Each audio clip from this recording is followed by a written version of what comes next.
Hello and welcome to the second part of the AIBs 2020. In part one, we saw the winners of 10 categories. Now we're going to reveal the winners of the remaining 9. We'll also be announcing the winners of the AIB Impact Award.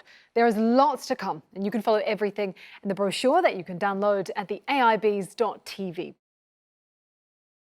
The first 2 awards in this part of the AIBs are sponsored by Radio Taiwan International. Let's go over to Taipei.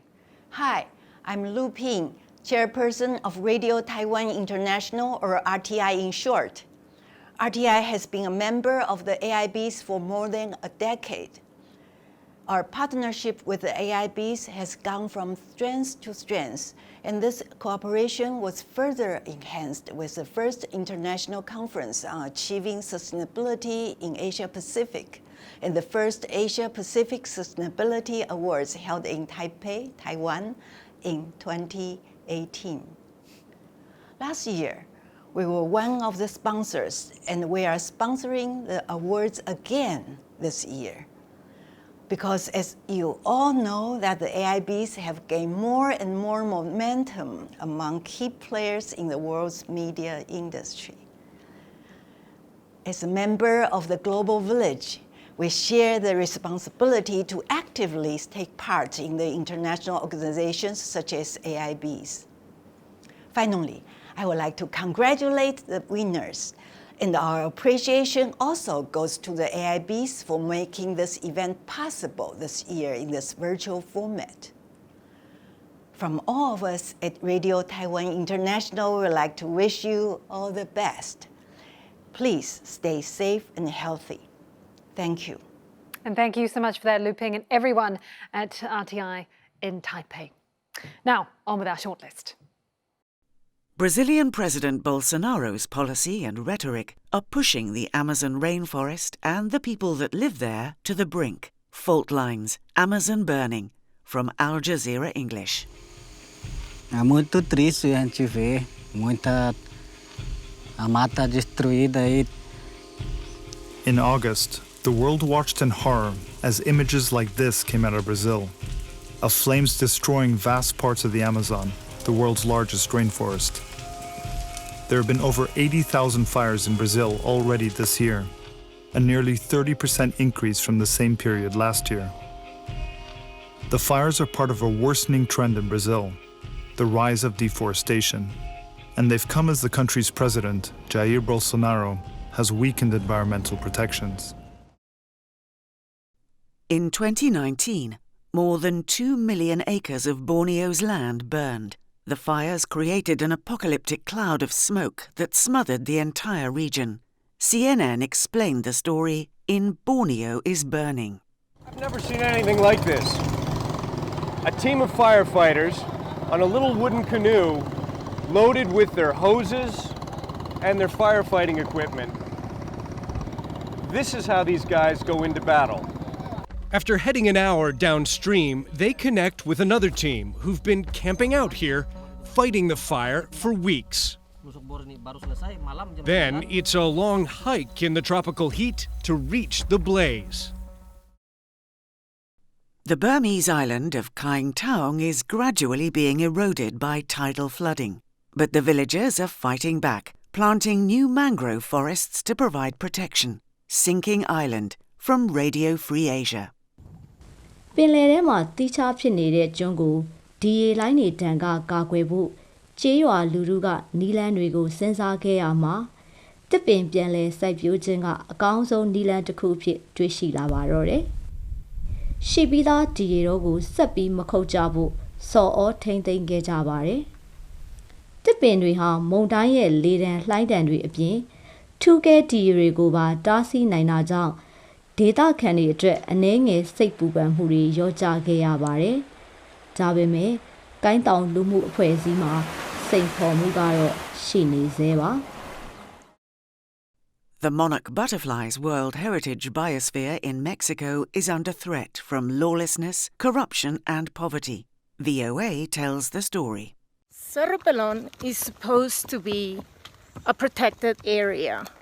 This is part of the biosphere where the monarch butterfly overwinters. However, we are seeing logging It is rare to see signs of illegal logging firsthand, and dangerous. Rising temperatures, deforestation and poaching are big problems in the Russian Far East.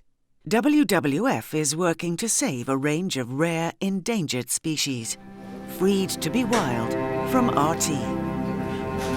This is a lucky leopard. It hasn't just survived. There's also a chance it can be released back into the wild.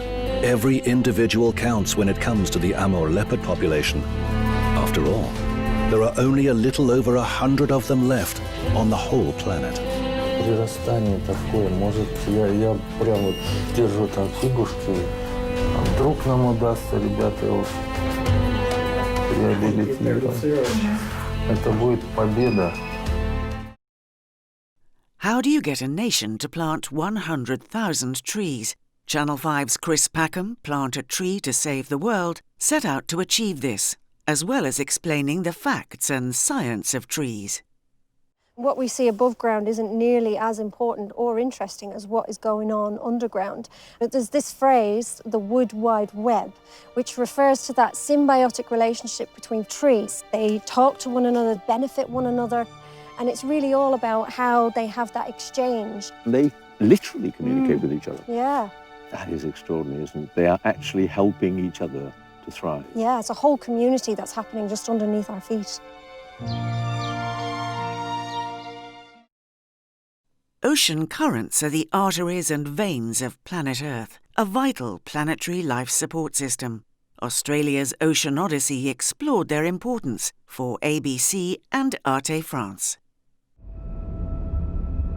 It stretches around 3,000 kilometers, all the way from the Coral Sea to the Indian Ocean.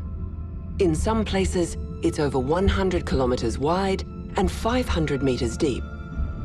And as it flows down Australia's east coast, it transforms life both underwater and on land. But the nature of the East Australian current is evolving. As the Earth's climate has warmed, the forces that drive ocean currents have begun to change. As a result, some ocean currents are becoming weaker. Others, like the East Australian current, are strengthening, triggering rapid submarine climate change, as well as changing local weather patterns wherever it flows. It's extraordinary, really, that what happens so deep in the sea can impact what happens on the land so profoundly.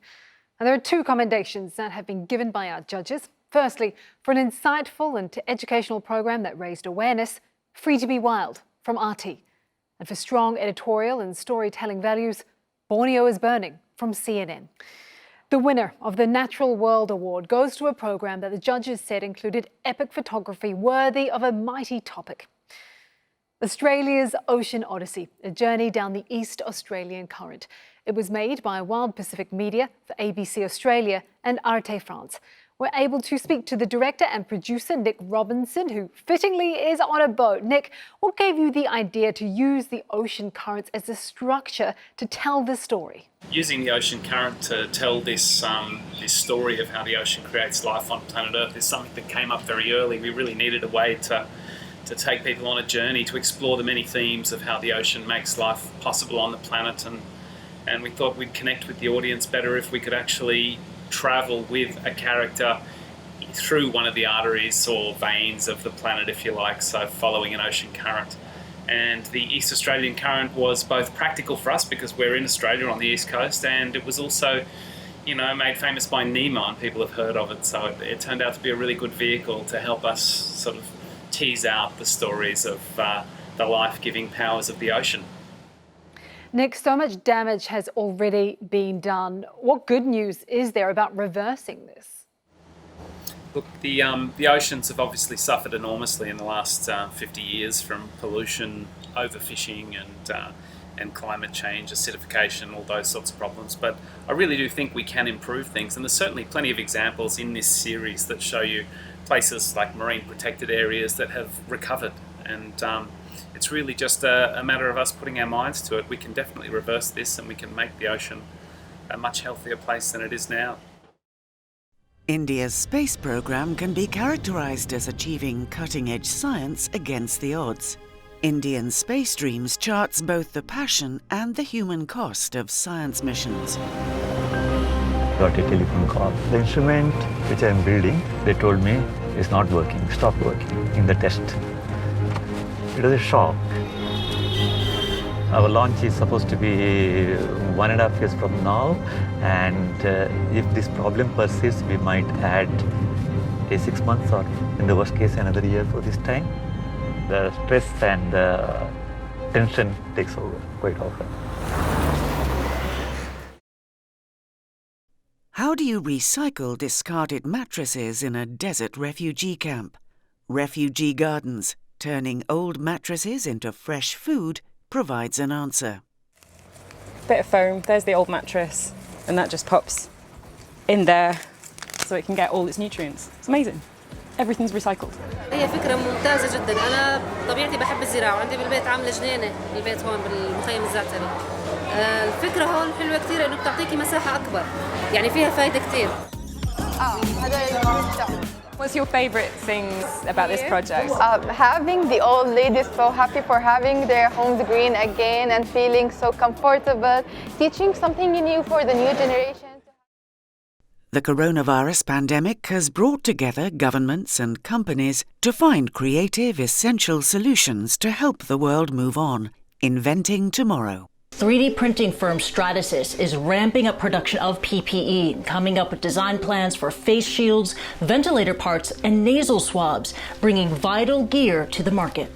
We've got the likes of Boeing and Medtronic and Mayo Clinic and Blue Origin coming together along with 100 other companies. And we've been printing face shields that we've been giving out to hospitals and so forth. And so far, the coalition has produced over 50,000 face shields. And I think that's a great example of being able to really, in a matter of days, leverage the technology and the customer base to start putting PPE into the field as a bridge to traditional production. Is artificial intelligence biased? Does it preserve an underlying status quo? The big picture, the world according to AI. In 2013, I set out to understand how members of Faisal's family could be killed by mistake by the United States. But what I found goes far beyond drone strikes in Yemen. Targeting by data analysis, by what's called machine learning, is just one small part of how computers order the world. From the way we work, to healthcare, to how we're policed, artificial intelligence is raising urgent questions about the balance of power and our power to challenge it. Algorithms are everywhere and changing everything, sometimes for worse, but often for good. Coded World explores just what algorithms are. Steve Spohn is the Chief Operating Officer of Able Gamers, an online community helping people with disabilities live active lives in the cyber world. It was something I fell in love with. The ability to run and jump and play was not something limited by your physical ability. It was whether or not you could push a button. It's much easier for you to come up with a way for me to push a button than for you to magically make my legs work, because that's just technology we don't have yet. In Fortnite, my favorite thing is to make myself the most silly that I possibly can with the John Wick badass character with the unicorn backpack, because why not? The challenges of working from home are many and varied. If I push no, wait a minute. No, that's too close. Oh, come on. Seasoned road warrior Richard Quest looked at the problem. WFH. New reality. There's a lot of etiquette in what you should talk about on the call, but also how you should conduct yourself as well. Remember, this is a meeting, and you should act exactly as you would if everybody was in the same room. So first of all, we need to see you. Leroy, never, ever, ever sit in front of a window or a bright light. On a vid call, all you'll appear is as a black spot. Just remember, you're talking to colleagues, and behave as you would in the office. This lot are a waste of time. I'm going to mute myself and go. Bye all. We've all been there in the past few months, right? And it looks as if we'll continue to be slaves to online meetings for a good while yet. There is one commendation in the Science and Technology Award for a great production that employed original presentation techniques. Coded World by Peddling Pictures by CNA Media Corps. The winner in the Science and Technology category for what the judges described as an example of comprehensive storytelling and in-depth treatment that opened viewers' eyes is The Big Picture, The World According to AI, produced by Al Jazeera English. Sanjeev Johel is the writer, producer and director of this program. Sanjeev, you explored some big and sometimes terrifying issues. How do you think we should be tackling the questions that an AI future poses? It's one of the most pressing and important matters of the 21st century. It's something that we need to start right now. And whilst we've had moves like the International Panel on AI, it's little more than a talking shop without any real teeth. And if we've learnt anything, it's that some of these international organisations, unless they have absolute buy-in and unless they have power and authority, then there's little point to them. And at the moment, all the world's leading powers, they're looking just to be number one. They're just looking to win the race as to who becomes the leader of artificial intelligence. Because if you win that race, then you've got your number one. You say in the film that the way AI is used is our responsibility. So tell us, how do you think that the public can take back control? It's the community organisations, it's the local groups, it's activists who first arm themselves with knowledge, find out about what's going on, do the research, make the inquiries, and then do the collective work, which is to fight back against some of the forces that are using AI to maintain the unjust and unequal societies that we see all around us today. And it's the same activism that's been going on for a century. It just now has to be applied to the latest technology that's been used to maintain a status quo that doesn't work for the majority of us. Thank you and congratulations, Sanjeev. Time banks are spreading around the world, helping in the care of ageing populations. Can long-term care and volunteer time banks work in a joined-up way? A revolution in long-term care. 串门子专案经理李信娟说：“所以去年我们募到了4万多小时，而且里面也很酷哦，里面有一个82岁的阿姨还在当志工，她一拼完我们介绍啊，她马上捐1万小时给我们，啊，我们就问说，阿姨你捐这么多，你自己感觉未来也用得到嘛？她说没有关系，我还有1万多小时。你知道她2万小时哎，你可以想象她当志工有多认真吗？她退休后当志工就是感觉就是一样还在上班下班这样。” Juliet, a Ugandan national who identifies as a lesbian, was forced to seek asylum in Taiwan after the murder of her female partner. No place to call home. Police come and they say, oh, what did the person do? They will say, this one is homosexual. The police will just go. They say, take care of her. Yeah. So no one will defend you. So you keep on moving from one village to another. The moment this village know you, you have to go to another village. Yeah, but we were in one village, me and my lover, and then that is when the people, the mob, they come one day and they attacked us in the house. He tried to fight, and they beat us, and they beat her until she died. Imagine being a journalist whose name becomes entangled with a web of deception because someone has stolen your identity to run a smear campaign in a country thousands of miles away. My fake news whodunit. They admitted there was a presidential communications task force that was set up to handle fake news. They wouldn't say if this was to spread fake news or monitor it. They accused Usman Sonko of spreading fake news, even before I mentioned which story I was investigating. When I brought up the Michelle Damson article, they had a good chuckle and said that wasn't us. They didn't deny that it's possible a journalist linked to Macky Sall's campaign could have been behind this story, but they said they didn't know who. I think I'm going to have to try and speak to some of the other Senegalese news websites and papers that publish the story. If you have sufficient money, you can buy citizenship of certain countries. For some people, that's not enough. They want to be an ambassador with immunity from prosecution. Diplomats for sale. $250,000. That's what our sources are telling us. And there's no transparency, there's no accountability, and the allegation is that that money goes right into the pockets of politicians to either enrich them personally or to fund the elections that actually keep them in power. And the fact that you can purchase an ambassadorship to a country that's not your own, that seemed to be in direct breach of the rules that govern who should be a diplomat. And it's potentially dangerous if it's a way for criminals to buy themselves diplomatic immunity. The day John Daniel turned 10, his mum told him she had been a spy. A New Zealand spy. If we are attacked by nuclear weapons, these are the warning sounds you must recognize. 40 years on, John wants to find out the truth behind his mother's story. The Service. One night in Wadestown.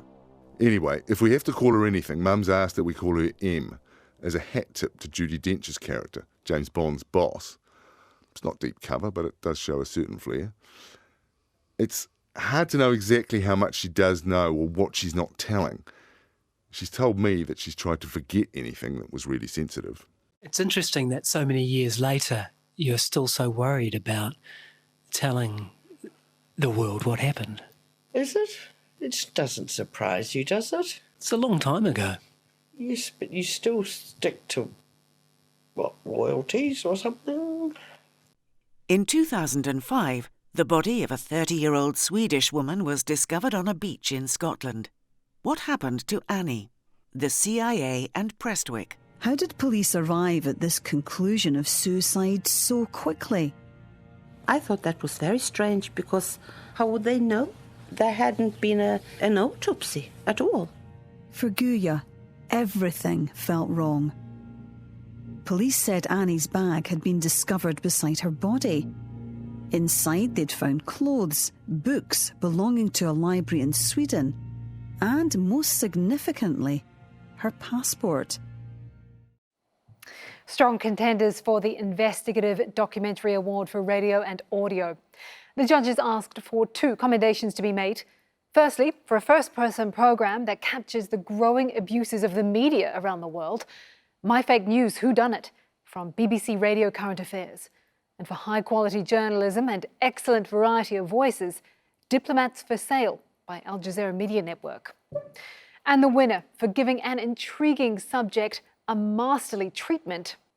What Happened to Annie from Sky News Storycast. Rob Mahern is the writer and director of the programme. Rob, tell us about the complications in investigating a murky intelligence story from 2 decades ago.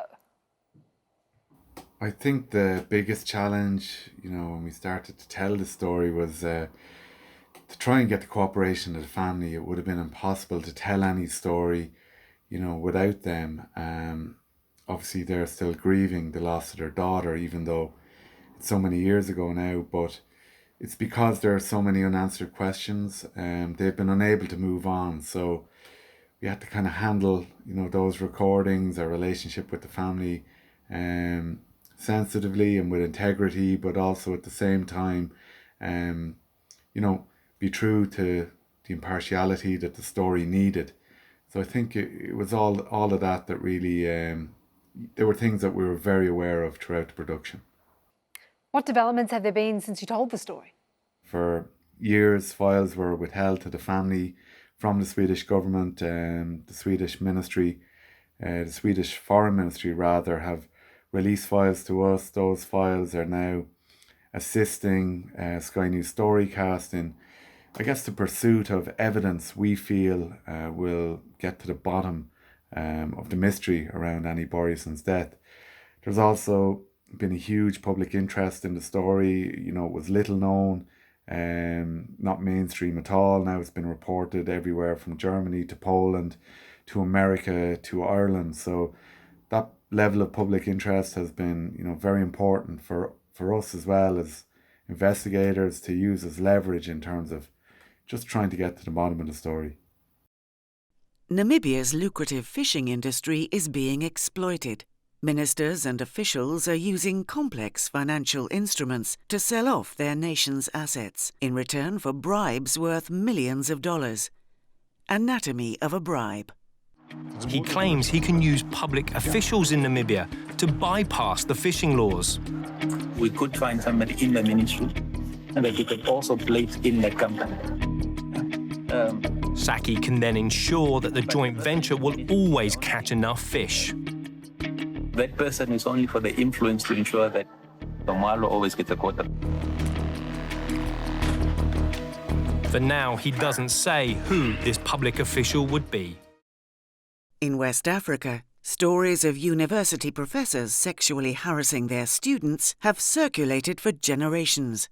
They are rarely proven, until now. Sex for grades. We went from talking about me getting admission to him requesting consent from a 17-year-old to kiss me. Do you want me to kiss you? Eh? Okay, I've heard you, sir. Answer. Do you want me to kiss you? Do I want you to kiss me? No, I'm not talking about you kissing me. I'm talking when I wasn't giving him the kind of response he wanted, he became angry. You want a kiss? Do I want a kiss? But this time, he wasn't smiling anymore. How reliable are the lists that companies use to identify and manage financial, regulatory and reputational risk? It all depends on where the source data originates. Blacklist from Al Jazeera Arabic. First of all, the first account بداية تم الحجز على أول حساب بينما كنا في الأسر ولم نعلم عن أمر الحجز وكان هذا الحساب مهما إذ كان يفترض أن يكون مصدر المال الذي يعتاش عليه ابننا الذي انقطع عنا بسبب اعتقالنا وقد اعترض ذلك حصوله على المال. نحن الثلاثة أدرجنا مع إرهابيين ومهربي بشر ومهربي أسلحة وغيرهم. The world's biggest coffee brands have revolutionized what we drink and how we consume it. How honest are their claims that beans are ethically sourced? Starbucks and Nespresso, the truth about your coffee. It's a long, tiring day. Lo que cansa más es llevar el bulto de café hasta el pesadero. How many days do you do this? 7 días. 7 days. You don't get Sunday off. De vez en cuando. How many years have you been picking coffee? Empecé como de los 5 años en adelante. And what do you hope to do in the future? Lo que me gustaría hacer a mí, he pensado bastante, es mecánico o doctor, pero no he dado muy bien con qué voy a estudiar. That's going to be difficult if you're picking coffee.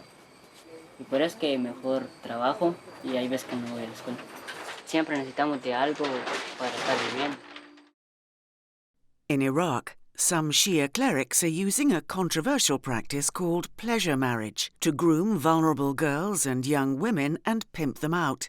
Undercover with the clerics, Iraq's secret sex trade. شنو أقصر مدة أقدر أتزوج بها؟ يوم واحد يصير، يومين يصير، ساعة يصير، الشرع ما له علاقة. بس لا بس تحت الشرع يصير زوجته. The cleric said it was better not to have a written contract. نعقد لك لمدة أسبوع وتنتهي دير وجهك وبعد لا عليك لا عليك مثل ما يقول شغلات شرعية ولا قانون. ماذا أفتهم شلون يعني بس بالحكي. يعني ماكو دليل عليك لا ورقة ولا بصمة ولا كل شيء ولا. Child abuse within the Catholic Church spans continents and decades. As abuse and scandal in the Catholic Church, the case of the predator priest uncovered. Justice is not easy to get up here. We leave Kagabandura. It's time to track down Delft. He said that you told him you loved him, and then you hurt him. You've nothing to say. No. The things that that little boy told us, the bravery that that little boy showed in speaking to us, and that man in there didn't remember him.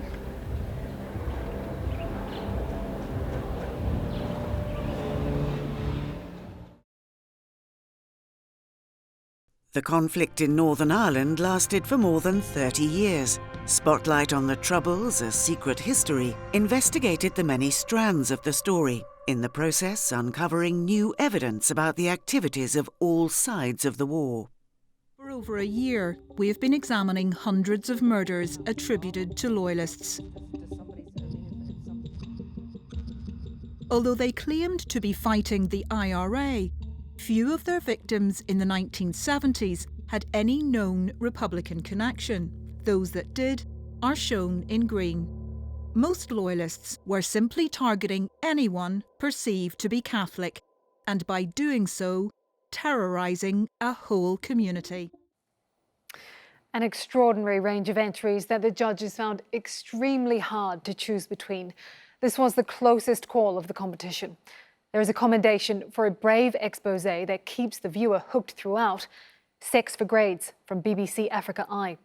And the winner in this year's Investigative Documentary category goes to the dynamic, thoroughly researched Abuse and Scandal in the Catholic Church, the case of the predator priest by CNN. Naima Albagir is the reporter on the story. So Naima, what's the progress of the investigations that have been started? Multiple investigations were launched in the aftermath of our reporting. There was the investigation launched by Caritas, the Catholic aid agency itself, which culminated in Father Delft being repatriated to Belgium. There was an investigation by the Belgian authorities, which still hasn't completed. And there was an investigation by the Salesian Order and an investigation by the Catholic Church into the handling of the Salesian Order of the issue of Father Delft's being sent to the Central African Republic. Those three investigations have still not yet been completed. Of course, it's complicated. There are issues of jurisdiction, there are issues of who has legal responsibility where, but that's also part of the reason why these people are sent to these far-off corners of the world, because it's very easy to lose them and to then to claim that you are not legally responsible. So we are going to continue to hold these people to account. We're going to continue to follow up in the aftermath of our reporting, and we're going to continue to try and get some sort of resolution. Miyako Yoshido was the first Asian female principal at the Royal Ballet. Now the dancing legend is preparing for her final performance. NHK World followed her journey towards her last dance. もう正直1月はもうギャンブルですよね。深刻は深刻ですね。結局やればやるほど悪くなると。一般の人だったら松葉杖ついてリハビリやっててください。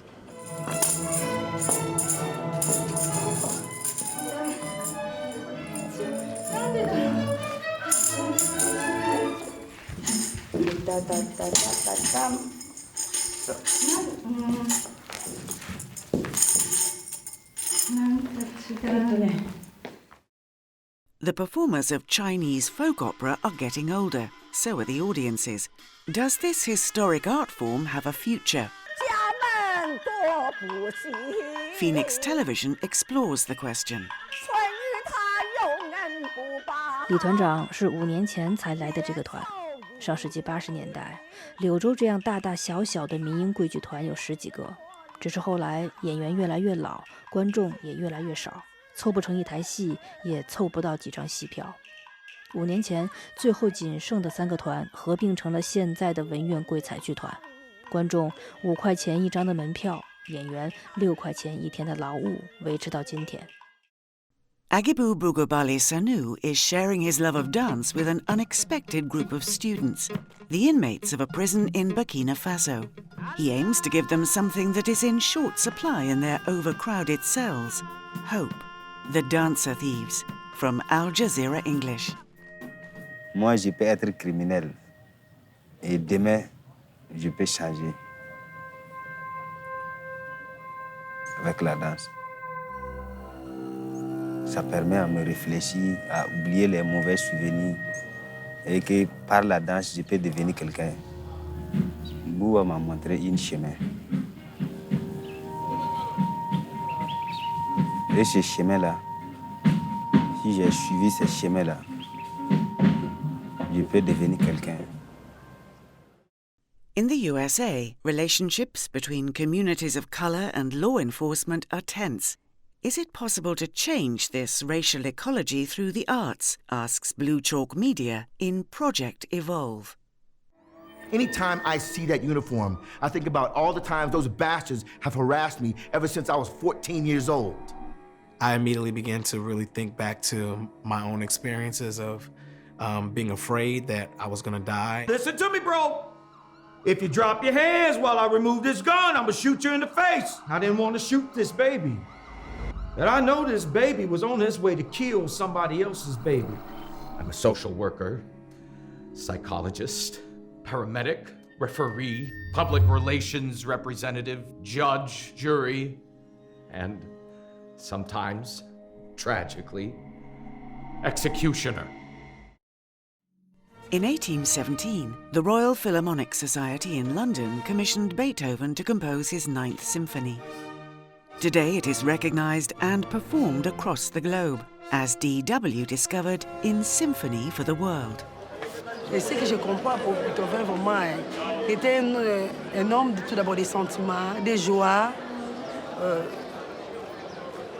Il était fou vers la musique aussi. Il était vraiment fou.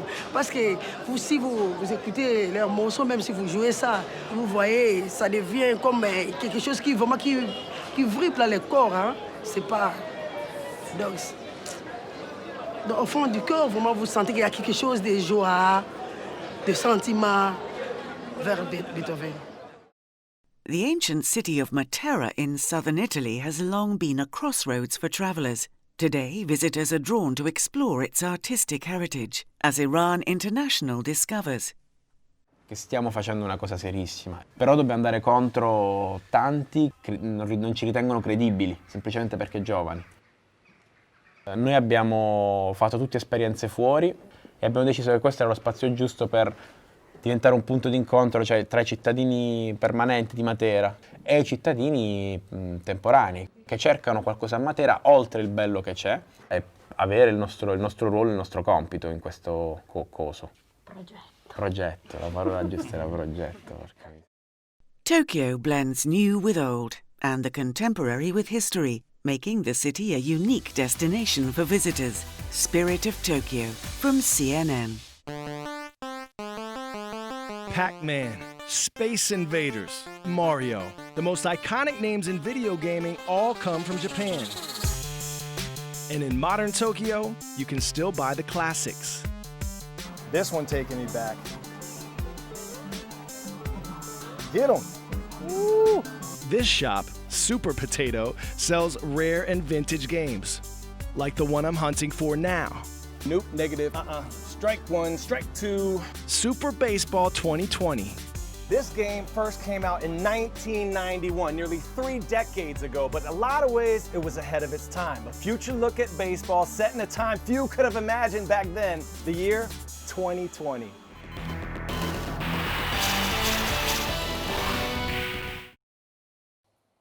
Well, it really just goes to show predicting the future is impossible. The judges asked for 2 entries to receive commendations. First, for an evocative and courageous production, The Red Door Project, Evolve, by Blue Chalk Media. And for a sensitive, respectful film with a lasting effect, The Dancer Thieves, by Banyak Films for Al Jazeera English. And the winner of the Arts and Culture Award is a program that delivered a comprehensive, many-faceted approach to what one man means to so many around the world. Beethoven's Ninth, Symphony for the World, by Deutsche Welle. Christian Berger is the director of this masterwork. Christian, where did the concept of exploring the symphony come from? DW's culture program wanted to show programs celebrating Beethoven's 205th birthday. So I came up with the idea of producing a documentary showing the international relevance of Beethoven's music today. We then concentrated on his best-known masterwork, the Symphony No. 9. At the end, many of us became Beethoven fans, but this wasn't really a requirement for the team. And what was the greatest challenge in creating the program? The film was shot in 8 countries around the world. Our main participants speaking 8 different languages, including Japanese, sign language, African native language. This was a big challenge when we edited the film because we needed to do a tremendous amount of translations. German language is only heard when choirs singing Beethoven's Ode to Joy. Stone weirs built to trap fish date back to the Stone Age. Taiwan boasts some of the best stone weirs, and in Penghu, they are being brought back to life. 在堆砌石户时，澎湖当地通常会以黑色的玄武岩覆盖在外，白色的老孤石在内。匠师并且会手持石块敲打，使结构更为紧密。根据调查，澎湖小型石户约有篮球场的大小，最大的石户则是辽阔的比足球场还大，长达 1.3 公里。而石户的搭建多半是以社区居民和宗族为单位，参与者分段施工，并且负责后续维护，近似于现代所说的合资概念。How did William Shakespeare's single Starling take down a passenger plane and wreak environmental havoc across America?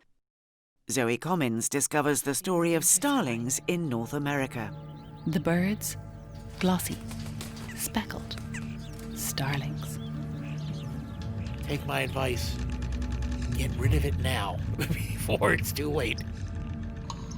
The man, a pharmacist. All studies here I solemnly defy. A lover of Shakespeare. That I shall find him when he lies asleep.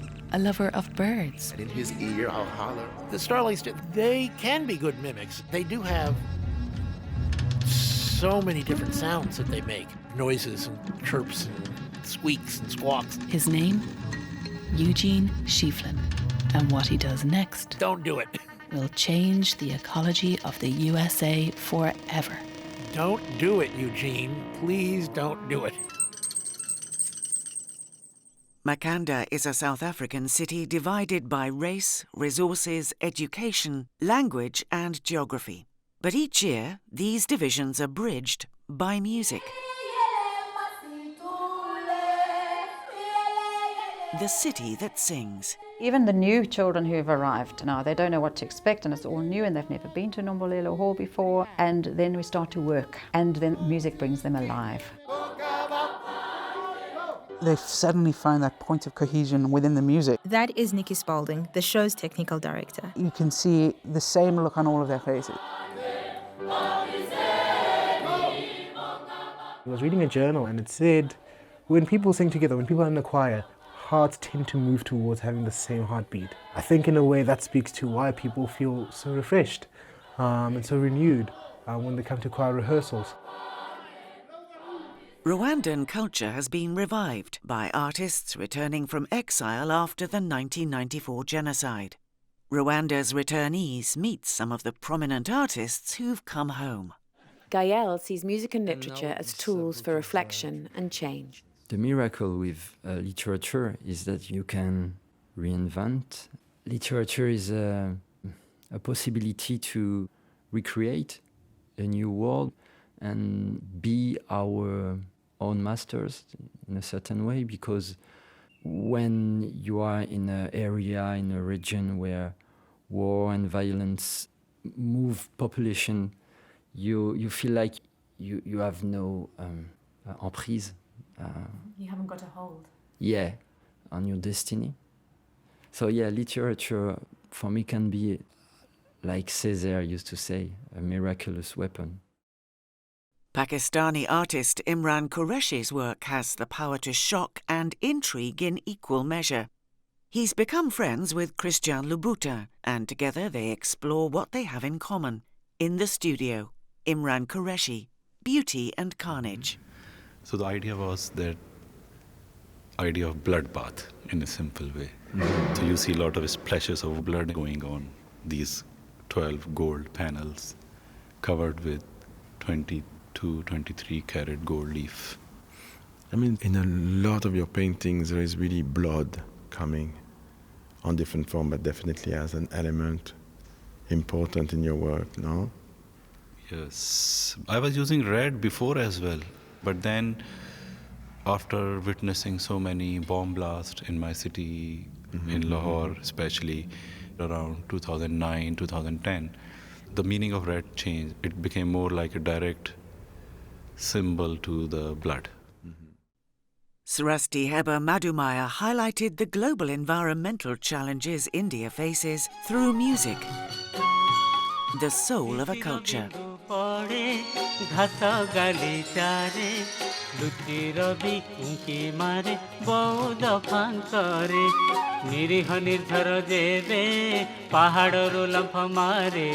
झुली झुली जन्ह चाले तारा चांदुआरे जंगल महके उठे कदम्ब फूल रे जंगल महके उठे कदम्ब फूल रे. In the wake of George Floyd's death, many artists have come forward to re-spark the debate of the African-American experience. Black culture, civil rights and change explores the effects on politics in the past and today. You know, when people saw George Floyd die on camera and watched this cop seem to enjoy the entire process, it was the equivalent of a modern-day lynching. And I think for well-meaning people, it finally hit them in a way that us talking about it could never have. I was born by a river in a little... I said earlier that Betty LaVette had covered that song. Actually, she sang it at President Obama's inauguration, a moment of triumph. It was quite a thing, the biggest thing that's ever happened to me. 800 million people were looking at me. What an amazing singer Betty LaVette is. And for its beautifully mixed, captivating story, Black culture, civil rights and change from World at One, BBC Radio 4 receives a commendation from our judges. The winner of the Arts and Culture Award goes to a production noted by the judges as being exactly what radio should be, surprising and impactful. It is Shakespeare's Starling from New Normal Culture. Zoe Cummins is the storyteller. Zoe, what first drew you to the story? It's difficult not to be drawn to the notion of a slightly eccentric man, Eugene Schieffelin, who was infatuated by Shakespeare and birds. He wanted to release all the birds mentioned in Shakespeare into America, and he set free 100 starlings into Central Park in New York in the early 1890s. Now, there's quite a lot of birds mentioned in Shakespeare, but interestingly, the starling is only mentioned once in one single play, and that's Henry IV, Part 1. And that just made it an irresistible story that brings together two of my great passions, which are nature and literature. I think the question that we all need answered is, what was it like meeting a starling that can talk? Well, I met Pip the starling in the depths of a Michigan winter, and he took quite a while to start chatting because it was very cold. And I was very conscious when interviewing him that he represents starling kind, and they're not very well liked in the US. Unfortunately, since Schieffelin and many others released starlings into the US, there are now more than 200 million of them across North America, and they're one of the most ecologically disastrous imports into the US. So poor Pip had quite a lot to answer for. He himself, though, was actually very, very charming, and it was a career highlight for me to interview a bird. Zoe Cummins and Pip the starling, congratulations. We live in a hyper-connected world where social networks offer the potential to energize ideas and enable communication. Do they also threaten to exploit and enslave us? Networld War. If you have the right app on your phone in the city of Langfang, south of Beijing, you can spot every debt defaulter within 500 meters. The redder the radar, the more defaulters. Click on one of them and you can see who the defaulter is, their full name, their ID number, which street they live in, and how much they owe. For generations, the women and girls of India's low-caste Bachara tribe have been forced to sell themselves. It's a complicated intergenerational problem, where families routinely pimp their daughters. 101 East, India, the child sex highway. It's 11 p.m. and these highway stalls are open for business. Outside each hut, women and girls sit on bed frames. It's a sign to those driving by that they are soliciting sex.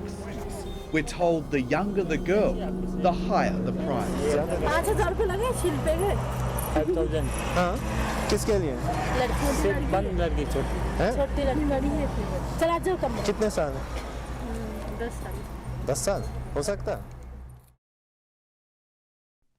In Pakistan, the blasphemy law prescribes a compulsory death sentence for disrespecting Prophet Muhammad.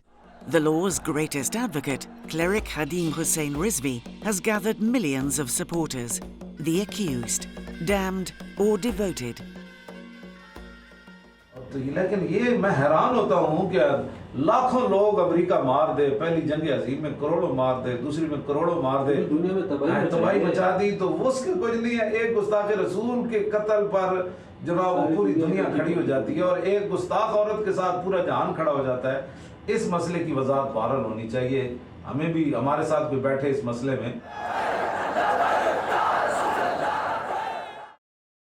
As hundreds of millions of Chinese join the global middle class, calorie intake is growing fast.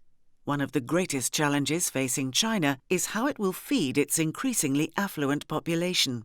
China's growing appetite for the love of meat. In the last 35 years, meat consumption in China grew 7-fold. In fact, we eat 28% of the world's meat, twice as much as the United States. And to feed its voracious appetite for beef, China has turned to the owner of the world's largest cattle herd, 17,000 kilometers away in Brazil. Que tem hoje condição e volume de abastecer a China. O Mato Grosso, só o Mato Grosso, ele é maior que a Austrália. A Austrália tem 26 milhões de cabeça de bovino, nós temos 30.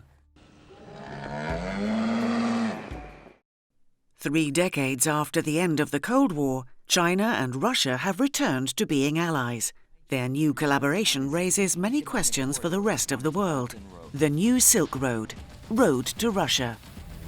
In the past few years, it has invested heavily in expeditions, research centers, and icebreakers as part of a grand strategy to develop a polar Silk Road. These plans are driven by Beijing's desire to dominate the Northern Sea Route, a maritime corridor which has recently become more accessible due to climate change. Although the route flows along Russia's Arctic coast, Moscow has encouraged China's ambitions. The recent protests in Hong Kong have been some of the most coordinated in history. What does it take to plan civil unrest? And what's the motivation of the young protesters? Hong Kong, behind the front line.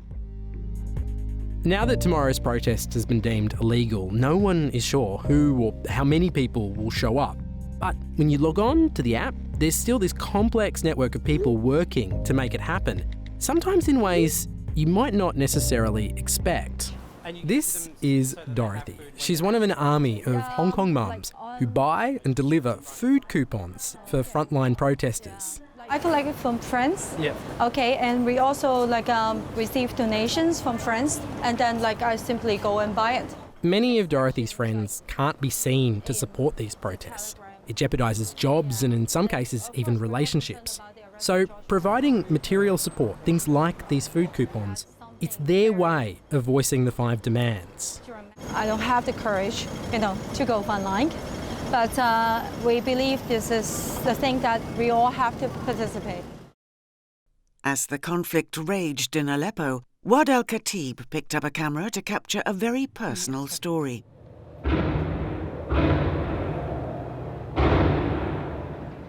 Falling in love, getting married and giving birth, all against a terrifying backdrop of gunfire and bombs. For Sama, سما سعادتي فيكي عم تتلاشى كل ما سمعت صوت الطيران الروسي يلي بلشوا هجوم شنيع على حلب لينقذوا النظام. الله أكبر. عملية حلب. الله أكبر.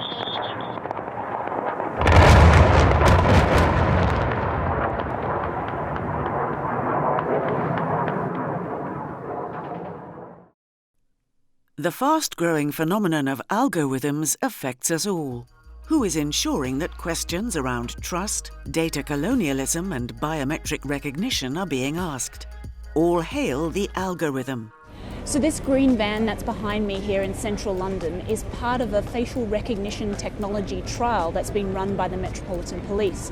And what it's doing is it's basically scanning people's faces when they walk past and then comparing that to a database that has wanted offenders or suspects on it. The Met Police say facial recognition could enable them to more easily protect people, prevent offences and bring offenders to justice. However, privacy groups such as Big Brother Watch say the technology is authoritarian and lawless. In a personal journey tracing her own family's historic links to fascism, Italian Barbara Serra asks whether anti-immigration sentiment, rising intolerance and attacks on free media mean fascism is on its way back. Fascism in the family. This isn't the only shop selling fascist and Nazi memorabilia here in Predappio. There are two more. It seems that 75 years after the end of World War II, some Italians are still drawn to Mussolini and fascism. But there is a narrative closer to the truth than the one preferred by devotees of Il Duce. A best-selling 800-page historical novel about Mussolini, entitled M, details the brutal reality of life under fascism. What an extraordinary range of subjects there are in the International Affairs Documentary category. Powerful storytelling at its best. And this was another incredibly tightly fought award, and our judges marked out two productions for commendations. Firstly, for strong images, strong storytelling and tracking down remarkable interviewees, Dateline, Hong Kong, Behind the Front Line by SBS Australia. And for insightful interviews and great use of archive material, Fascism in the Family from Al Jazeera English, where a colleague of mine who I admire greatly, Barbara Serra, explores her own family's difficult past. And the winner of the AIB International Affairs Documentary Award 2020 goes to what one of the judges said was one of the most powerful things I've watched, and others said was authentic, wild and compelling. For Summer from ITM Productions for PBS and Channel 4. Waad Al-Khatib made the film and she joins us with her husband Hamza. This was an incredibly moving film. Tell us how you decided to make this for your daughter. Thank you so much first for this amazing recognition. For Sama, it wasn't something we planned to do. It was something we lived through both together, and we were just trying to do our best to Syria and to the revolution. And then For Sama came later after we were displaced out of Aleppo, and we were just trying to tell our story in our own way, trying to tell the world what was happening in Aleppo. I guess it just linked all together, all the footage, the revolution started in Syria because we want a better future for ourselves, for the children, better life than us or our parents has lived. So it all was for Sama, for the children, and it all just them makes sense. What happened to the hospital that you helped build in Aleppo? So there was two hospitals. The first one is now destroyed. The other one, when we left Aleppo, it was still standing. We heard from several people that went back to East Aleppo that all the materials and equipment were stolen. Now it's just an empty building there in East Aleppo. Waad and Hamza Al-Khatib. And you can see the full interview with Waad Al-Khatib on the AIB website at aib.org.uk. Our Young Journalist Award will recognise an individual aged under 30 who is heading to the top of the factual media industry. There are 7 finalists. Afifa Arifin, CNA.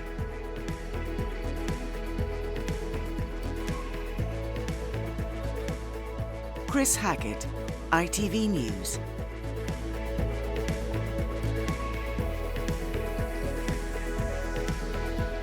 Manisha Ganguly, BBC World Service Arabic.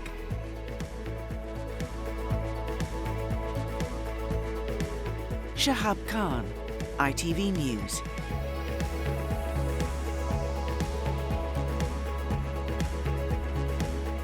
Olivia Lepoidevin, BBC Minute.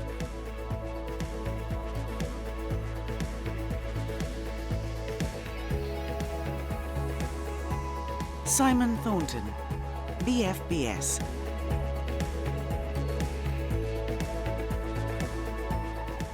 Yong Xiong, CNN.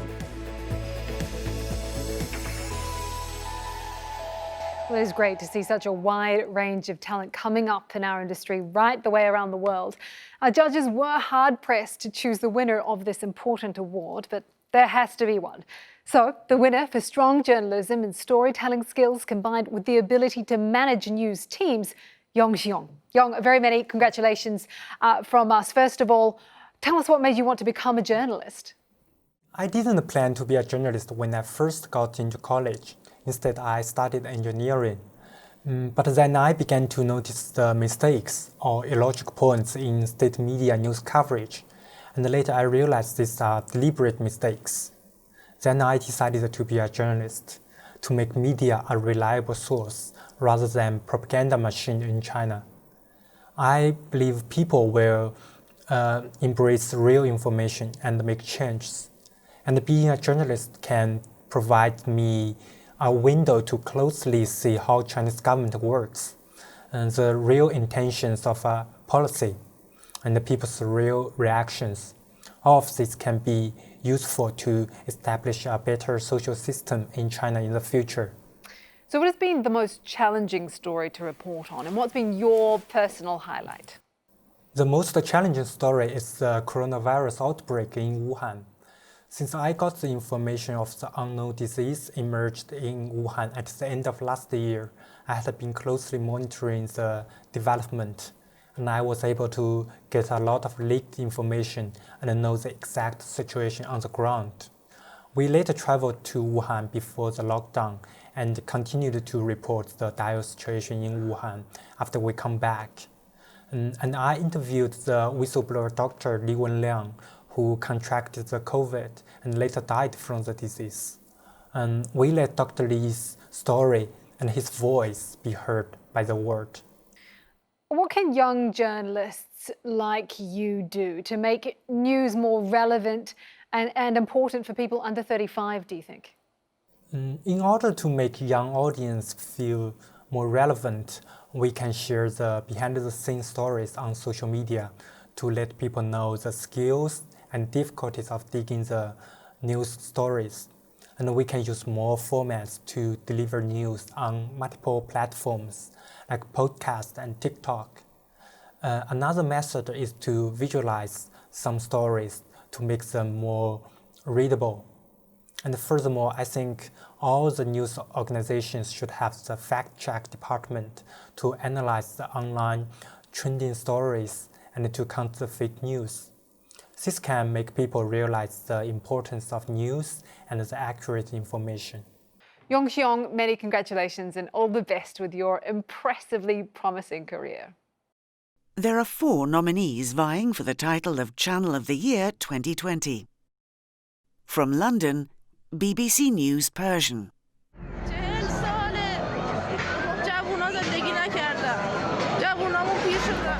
که درگیری رو شدت بده، برخوردها رو بالا ببره. این چیزی است که آقای ترامپ برای خودش مأموریت خودش در نظر گرفته. چیزی که آقای خامنه‌ای میخواد با توجه به وضعیتی که در ایران داره. آقای خامنه‌ای سردار سپاه امریکا رو نزد. آقای ترامپ این کار رو کرد.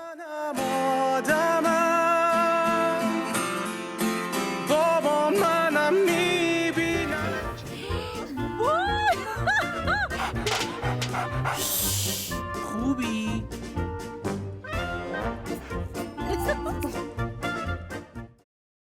The second nominee is CNA from Singapore's Media Corp.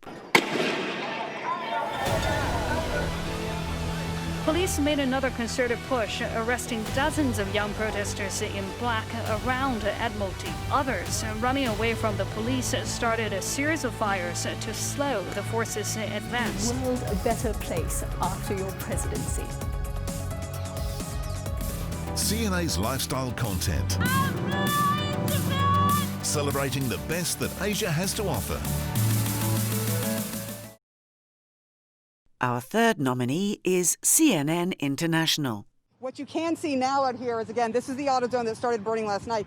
And just across the street is where the 3rd precinct is. And you will see that today, more protests, more people out here saying that justice needs to be served.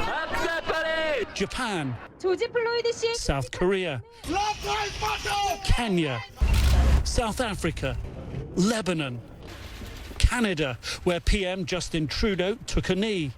All of these just in the past 48 hours.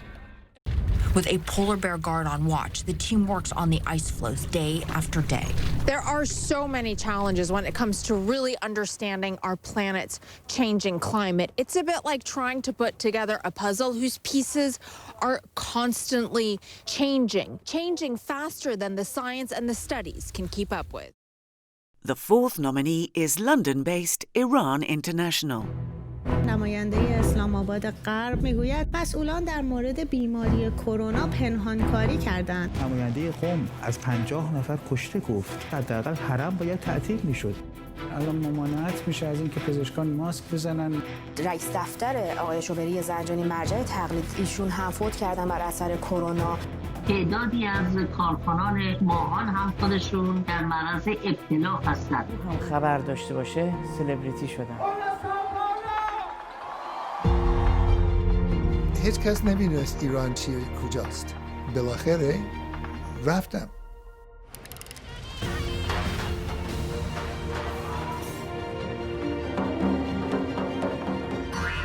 موسیقیه که در طول 15 سال گذشته از گوش و 4 strong contenders for the title of Channel of the Year 2020. Our judges singled out one finalist as the winner, noting that it has achieved tremendous resonance with its target audience, offering a wide range of content and maintaining its cultural identity. The Channel of the Year is CNA from Singapore's Media Corps. Dawn Tan is a news anchor and senior producer at CNA. Dawn, perhaps you can give us a flavour of what you think makes CNA particularly special. For the past 2 decades, CNA has covered Asia with the highest standards of journalism. This region epitomizes diversity culturally, ethnically and politically and historically as well. And so to gain a deeper insight into the important issues that arise from Asia, we know that there can be absolutely no preconceptions, no fixed ideas, no assumptions at all. So by staying true to that objectivity and integrity, CNA has helped people around the world to truly understand Asia. With the first English-language Asian-owned channel offering a unique Asian perspective. We've got 16 correspondents around the region, and every single one of them is dedicated to sharing news with our audience with a sensitive understanding of the issues of this region. What have been the highlights of the past year for you and the team at CNA? In 2018, CNA was the host broadcaster for the highly anticipated Trump-Kim summit right here in Singapore. And then in 2019, again, we gained regional accolades for our coverage of the Hong Kong riots that rocked the territory. It was our most extensive ground deployment to date. Not only did we report on one of the most important stories that was happening right here in Asia every night, but also we moved our flagship morning news bulletin to the city. We did that for an entire week. And then this year, amid the COVID-19 pandemic, CNA not only told the personal tales of lockdowns, fear and isolation through several hours of documentaries and digital exclusives, but we were also one of the first in the world to launch the COVID-19 map. That was a live tracking of infections around the world, and it became a crucial source of information for our viewers, attracting audiences from all over the world. Well done to CNA in Singapore. And with that, we've come to our final awards. These are the AIB Impact Awards. And Al Jazeera Media Network is the sponsor of this. To tell us more, here's Abdullah Al-Najjar, Executive Director of Global Brand and Communications at Al Jazeera in Doha. Al Jazeera Media Network is proud to sponsor the AIB Impact Award. The Impact Award is presented to programs or to series that have achieved something remarkable. Recipients of this important award might be those who have fought against the odds to investigate those in power. They might have changed perceptions among audiences. They might have brought about legislative change that benefits citizens.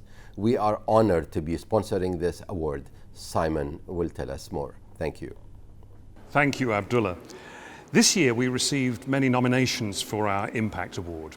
We undertook a careful examination of all nominations, reviewing and checking the nature and measurement of the impact that had been achieved. After our extensive reviews, we found that 2 investigations reached the bar we set both for impact and achievement.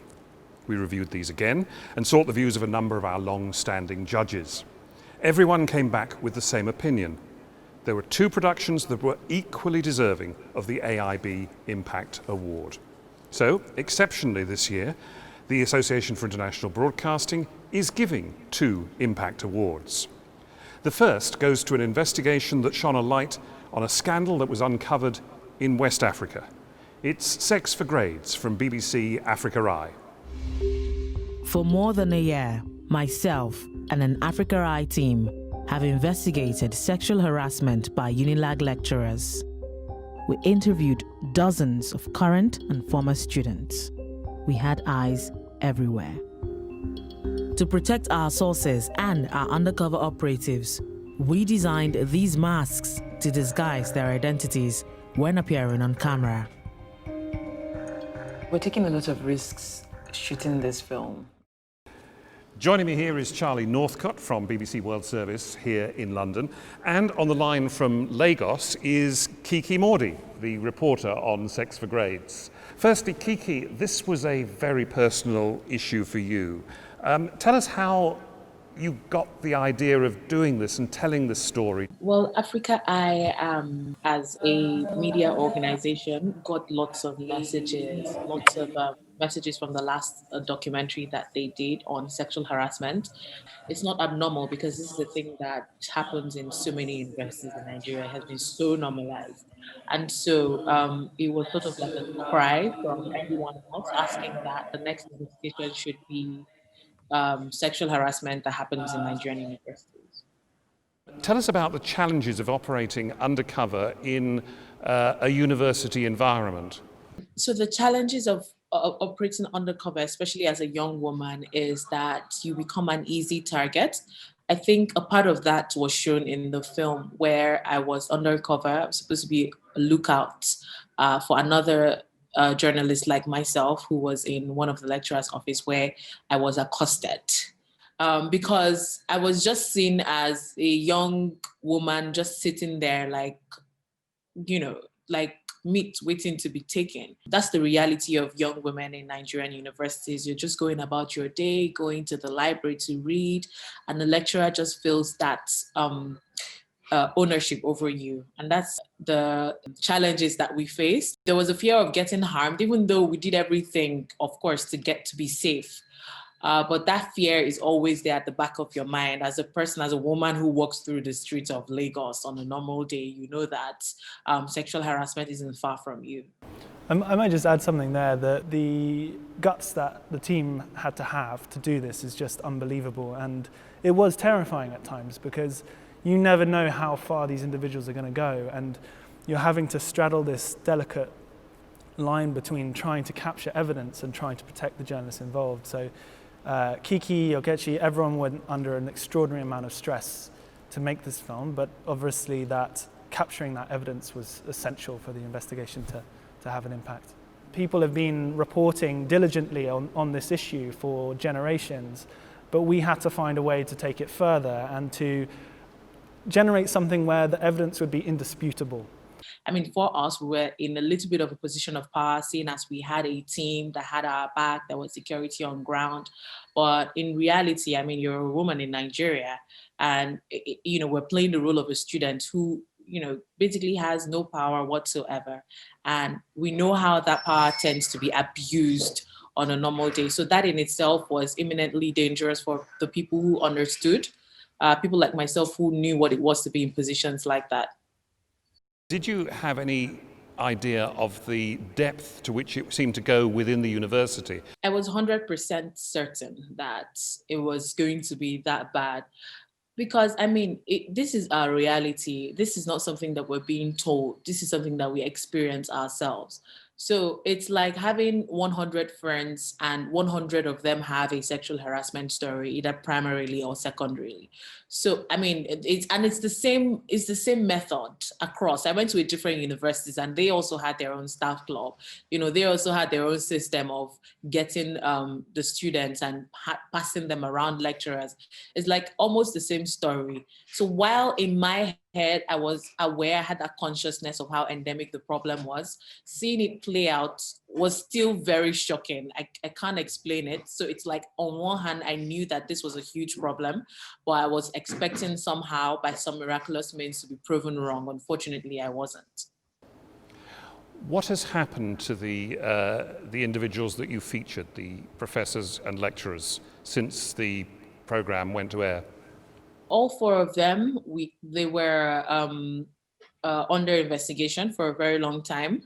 Unfortunately, there has been no strong judgment such as jail terms, but none of them work in the universities anymore. At the time, between October 2019 and right now, they were all dismissed and they were under investigation. I have to add that there are other lecturers who weren't even named at all, who were under investigations and have either lost their jobs or, you know, are currently looking at a potential jail term. And that happened as a result of, you know, the documentary being aired in the country. And what has happened in terms of legislation, reaction from the authorities? For Nigeria, a Senator Omo Agege, he reintroduced the bill called the Sexual Harassment Bill. This bill seeks to criminalize lecturers for sexual harassment. Some of the terms in the bill, they actually lifted from the film. And this is huge for us because a similar bill was introduced at the Senate floor and it was kicked out. It's not a law yet, but we're very hopeful because this is the first time that it has passed the first reading. And a lot of people are backing this particular bill as a result of sex for grades dropping. I mean, of course, there are people who are ordinarily guilty of offenses bordering around the culture of sex for grades that will be opposed to a sex for grades type of bill. But we're hopeful that it will be a law in no time. Charlie, tell us why the BBC broadcast this as opposed to, for example, local media in Nigeria and Ghana. Local media in Nigeria and Ghana have been covering this story for a very long time, and they've been doing it very well. Every year there are major scandals in Nigeria and in Ghana around this issue, but I think what set this investigation apart was the undercover element, the secret filming element. The reason why that hasn't been done before is because it's incredibly dangerous to do it in this setting. It's very difficult and it requires an enormous amount of preparation but also funding to be able to get to the level of evidence required to be able to get permissions to do secret filming is enormous. I mean, we had a 55,000 word evidence document just to get over the line to get permission to secretly film these individuals. I choose not to be a victim. I choose to stand up for these girls. Well, the AIB Impact Award is well deserved by the Sex for Grades programme for BBC Africa Eye. Thank you to all the team, and especially to Kiki Mordi, joined us from Lagos, and Charlie Northcott here in London. Thank you both very much indeed. Thank you. The AIB is also recognising CNN for its work, Abuse and Scandal in the Catholic Church, the case of the predator priest. Threats and intimidation by the Salesians, a pattern you will see throughout this investigation. The Salesians fought Piscatelli's lawsuit at every turn. Like in these court documents, when they argued that Father Whelan, masturbating in front of a schoolboy, is acceptable if deemed funny. So tell us, first of all, what was the incentive to tell this story? Because there are so many questions about sex abuse, child abuse within the Catholic Church. Why was this one special? For us, really, we approach this as a corruption story, an institutional corruption story, because of the way that its tentacles went through not just institutionally within the educational system, but then into the non-governmental sector through Caritas. I think people understand the influence that the Catholic Church has in places like the UK and the US, and that it is waning. But when you go to Belgium, when you go to places in Africa, when you go to places in Latin America, you really understand that that influence is being exported abroad. There's a general feeling with a lot of abuse stories at the moment that it's something that happened 50 years ago in the West and isn't really a present day issue. And we found that very much is, and it's current, and people are forgetting that a lot of the victims are very much still children, and they're very much haven't grown up, haven't fulfilled the rest of their life yet. And so by doing this piece, we managed to connect stories that were in the West, that were sort of 50, 60 years ago, and found that a lot of the perpetrators were still acting now, but they weren't necessarily where you'd think they would still be. They weren't necessarily still in Europe, they weren't necessarily still in America. They'd been exported to these areas that we had maybe forgotten about, and we wanted to raise awareness of the fact that actually this is very much a current issue, that these boys and these girls in these places are very much still suffering, and the abuse is happening. It's just not quite so close to home. What was it that led you to put the dots together between the Don Bosco order and what was going on in Africa? It was a sort of puzzle that I ended up piecing together quite slowly. I'd noticed that there were a lot of cases of particular Salesian priests in Belgium, and Salesians are quite well known and quite established as an organisation in Belgium. And I noticed that there was a particular case. They don't name the priest fully in Belgium, but his name was Luc. And he seemed to have abused, but then disappeared. And I wondered, he seemed to be quite young still, where he'd gone. And there was no evidence he'd gone to jail, and there was no evidence that he was still operating, but he kind of just disappeared. So I started digging and digging, and I worked out from his photographs and various things online that he was actually extremely active, and he had just been moved to a different country, and that country was the Central African Republic. And still posting on social media. I think that's the blatant egregiousness of every single level of the people responsible for this happening. You have the Catholic Church sending a convicted paedophile to run an aid organization. So already we're still grappling with the understanding of the kind of influence and the abuse of that influence that's happening in the aid sector. But then you go one further and you send someone that you know is a disaster around children to have the ultimate power of life and death over these children and their families. And then you have this convicted paedophile happily posting on Facebook about his movements at a time when he was supposed to be confined to a specific region of Belgium. And the court ruling had been that he shouldn't be within X feet of children for a number of years. Until 2022. Right. So it was very much in direct violation, and the Salesians was sort of crazy about this story, and why we wanted to confront them in this so directly was that they made this decision. It was so administrative, it was so impersonal. Yes, he will, after he's finished his time in court, we're going to go and he's going to be sent to the Central African Republic. That's okay by us. There are emails literally saying that is okay by us. He can be sent to this country. This position makes sense. We have a good relationship with Caritas in the Central African Republic. Great move, let's send him. This is something bigger than just one priest. This was an entire order that was either happy to facilitate what was going on in the Central African Republic or was happy to turn a blind eye. And either way, it meant that kids were getting hurt, and they knew. That was one of the most enraging aspects of this, that the growth of the Catholic Church is because of villages, like that tiny little village that those kids are from. It is the reason that the Catholic Church continues to be a force in this world. So for you to not just turn a blind eye, for you to export your problem, because they said, when we spoke to the Salesians, they said, well, we're an educational brotherhood. If he can't work around children, what can we do with him? We can't expel him. We can't condemn his eternal soul. He's abused children. I'm not a priest, but I probably wouldn't give you good odds on his eternal soul getting out of this okay. I mean, it's just, it was racist. It was colonialist, and it was racist, and it was institutionally so. We saw how you reacted on camera. How did it make you feel in terms of the man that you'd met? I was just completely unprepared for feeling like a child. I felt like I could completely understand how he'd done this. How do you look up to someone who's 6'5", 6'6", And these are quite slight boys. There was never a moment where he was unsure of himself. He immediately turned from charm to control. And then I wasn't expecting how difficult that was for me, because I got angry. I genuinely think that he didn't remember. I do, and that for me was so appalling. I think the most powerful thing for me was when Nema said the name of the young boy, Albin. She named him. It was personal. It wasn't just, we don't know how many children he might have abused, but he named that boy.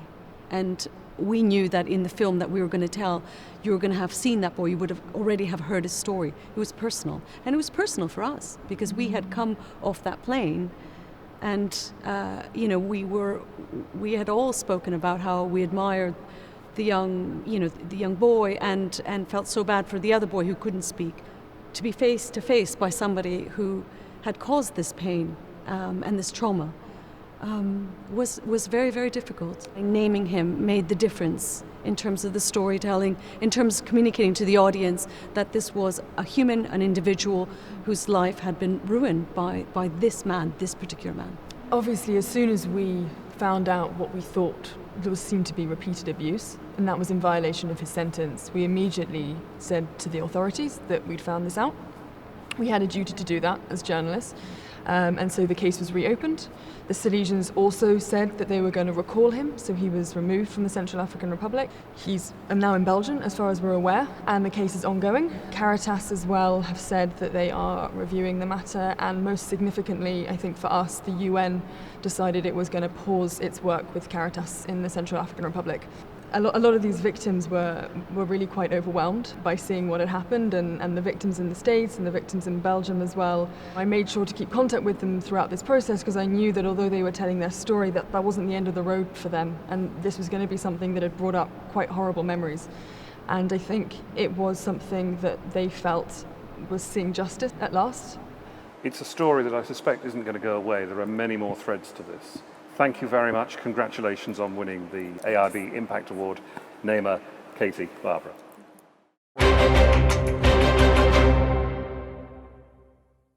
And of course, congratulations to all the other winners and finalists in this year's competition. You can find full information about everybody that's been involved in the commemorative book. It's online right now at theaibs.tv. And thank you to everybody that entered this year's competition. There's never been a greater need for reliable, impartial news and information in a world that's full of fake news, conspiracy theories, and political upheaval. Everybody at the Association for International Broadcasting pays tribute to journalists and programme makers across the world who are ensuring that important stories are told. I'd like to extend my thanks as well to Kim Vanel, our host for these two special award programmes, and to the team here at Church House Westminster, who've been kind enough to let us use the venue, socially distanced of course, and we very much hope to be able to welcome everybody here to Church House in 2021. I'd also like to thank our supporters this year, Al Jazeera Media Network and Radio Taiwan International. Your involvement ensures that the world's best journalism and factual productions can be properly celebrated. And a special thank you to Claire Dance, my colleague who masterminds the AIBs throughout the year. As to the future, the AIBs 2021 will launch on the 12th of April. Look out for the call for entries on our awards website at theaibs.tv. Until next year's AIBs, keep safe, keep well. Goodbye.